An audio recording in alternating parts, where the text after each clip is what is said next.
I said, are we now best friends? Yeah, Backup no. firefighter? What's up, guys? Welcome to the ELKSHAPE podcast. Today, we're going to be sitting down with a kind of a CrossFit legend, living legend, Rich Froning Jr.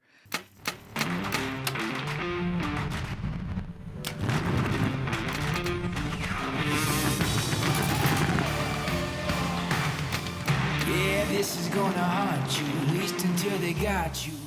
I feel that you're the right podcast, man. That's all we do. Yeah. That's what we live for.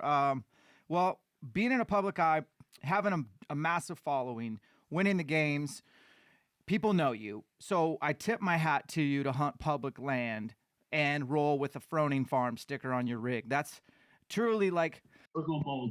It was bold. that's ballsy, man. And even me, like I'm just a nobody, but I still like am worried about people seeing my truck and public land's tough, and you probably could go private route if you really wanted to. So I just want to tip my hat publicly to you. I wanted to kind of notch that after, we'd been skunked those 3 or 4 times. Um, once in Montana and then the 2 years in Gunnison. There was just something that I was like, we'd been offered some private land stuff, and I, to some people's things like high fence, I just won't do it. That's just not where I want to be. Public and private to me, private, I'll go private land. I mean, I've got nothing against it, but I needed to knock that. I needed to say, all right, I've done hardest of the, and it didn't even have to be a bull. Like I would have taken a cow. I don't care. Like to me, meat's meat. And obviously, yeah, heck yeah. Now that I have a 5x6 hanging in my living room, my wife let me hang it in there. I'm like, a bull is there's just so many memories with that hunt, and it was the first one. And like I said, I needed to notch that tag. It was over the counter public land. Needed to try that.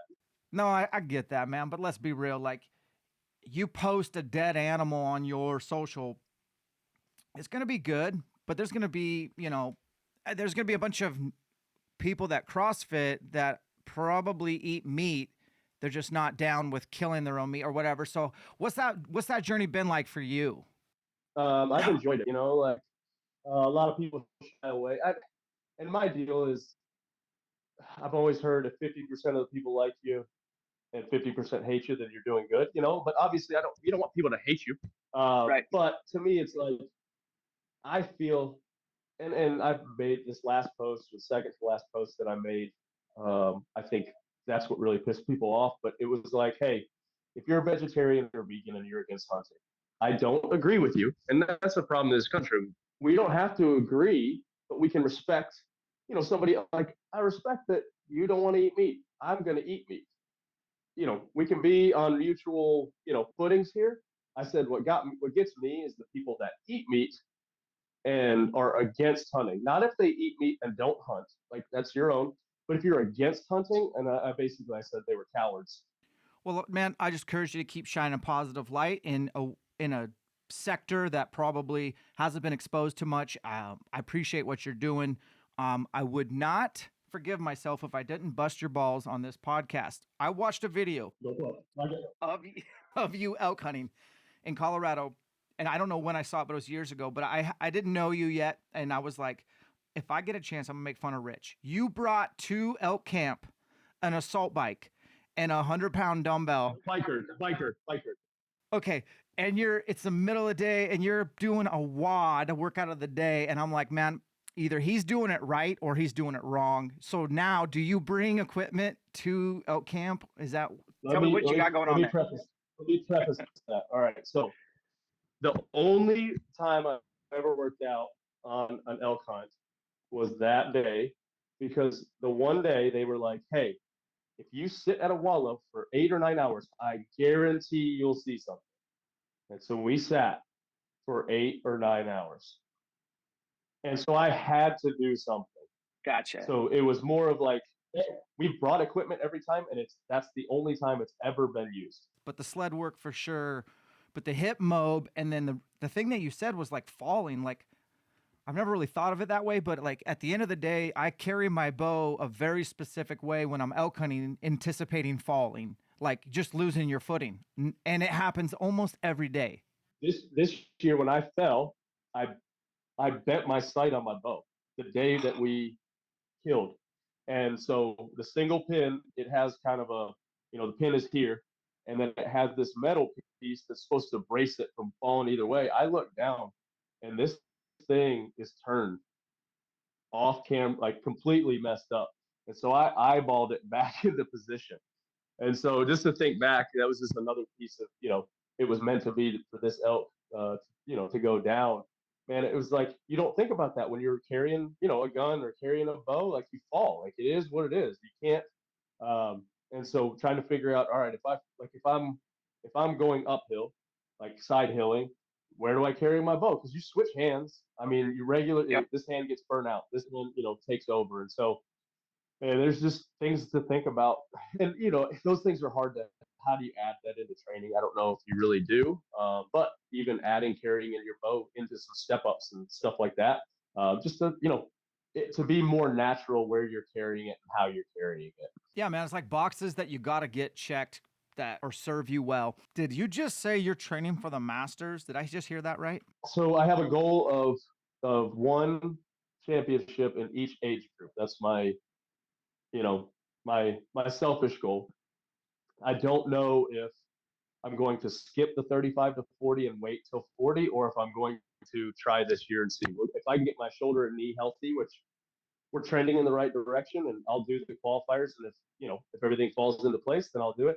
If not, we'll see. So the best option though is to do it when you're younger in the age group, and so we'll see. But like I said, I've committed to doing the Leadville 100. It's the next week after the game, so there'll be a dual training. I do encourage folks to go back and watch some maybe documentaries or some clips of you kind of in your heyday. That is definitely something that can transfer to elk hunting. And I live off underdog in the elk mountains, man. Like, I will sacrifice sleep. I will go night bugling. I will move my camp in the middle of the night. I will do what others won't so that I can do what they can't. And that's punch elk tags.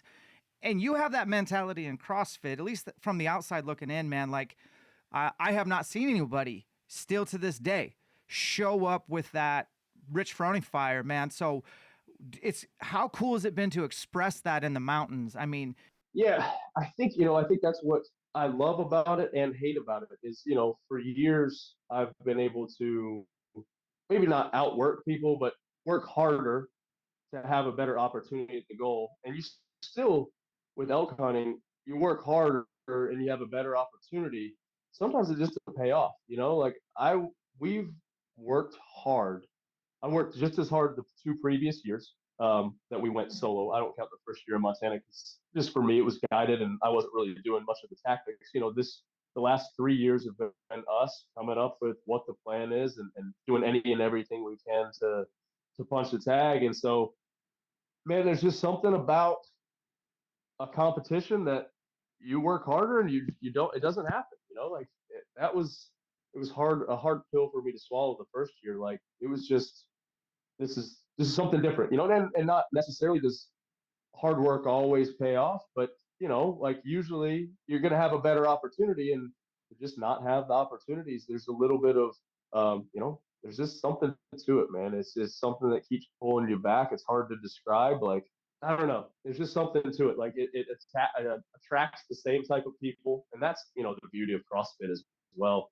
For the most part, the same type of people do it. And what I've noticed too is elk hunting is pretty similar. Like it's the same style, same mentality. We have a lot in common, same type of personalities, and so it's been fun. Dang, two of my favorite dudes to follow is you and my buddy Cam Haynes. I'm sure you've heard of him. So both y'all have set up lives where you have businesses, but you guys delegate some serious responsibility because you don't detract from what boxes need to get checked for you to do you. Like Cam's going to run 26 a day. He's going to get a lift in. He's going to get a shoot in. I need to get better at that. I still get my training in. I still shoot daily. I need more. I'm trying to build my team up so I can just. Yeah, all about that. It's all about that. We've got some incredible guys and girls here that help me and keep me on task, 1, and 2, just do the things that I don't want to do, and they're better than me at it. So I always joke that I'm basically the queen here. I'm just a ceremonial leader. Shake hands, kiss babies, and come up with the bad ideas and they're like, let's not do that one. Some of them are good, but some aren't so bad. So I'm actually supposed to go hang with Kim in 3 weeks. I'm gonna go out there to Eugene. He asked me to come out.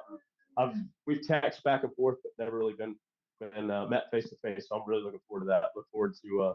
I mean, he's a guy. Obviously, if you know who Cam Hayes is. So. Yeah, dude. I think you'll love that.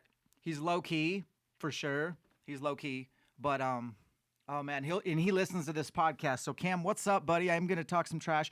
You gotta get him to do some CrossFit, man. Like he wants to do buys and tries. Doesn't make me run a marathon on that. He's gonna make you run, dude. I visited him this summer. It was 22 miles. I was begging for mercy. The dude can shoot, but man, I don't know if he wants to do that CrossFit nonsense that you do. But what's your elk plans for 23? I've got, we've got our group. There's a group of 8 of us, really close friends. We might end up in Colorado OTC. A couple of us have tags in the Panhandle of Idaho. I've had the most wanted list on Outdoorsman's channel. They asked me to come out to Oregon, so maybe out there. And so I don't know if you can hear this my dog. He's whining, but that's the game plan right now. Yeah, so I'll be out there for sure. Guys, look up Rich if you haven't. I'll put his link to his Instagram. He's pretty regular. Dude's a beast. Loves Jesus. Loves elk hunting, and is a fit family dude. Gets no better than this. Separation is in the preparation. We'll catch you on the next one.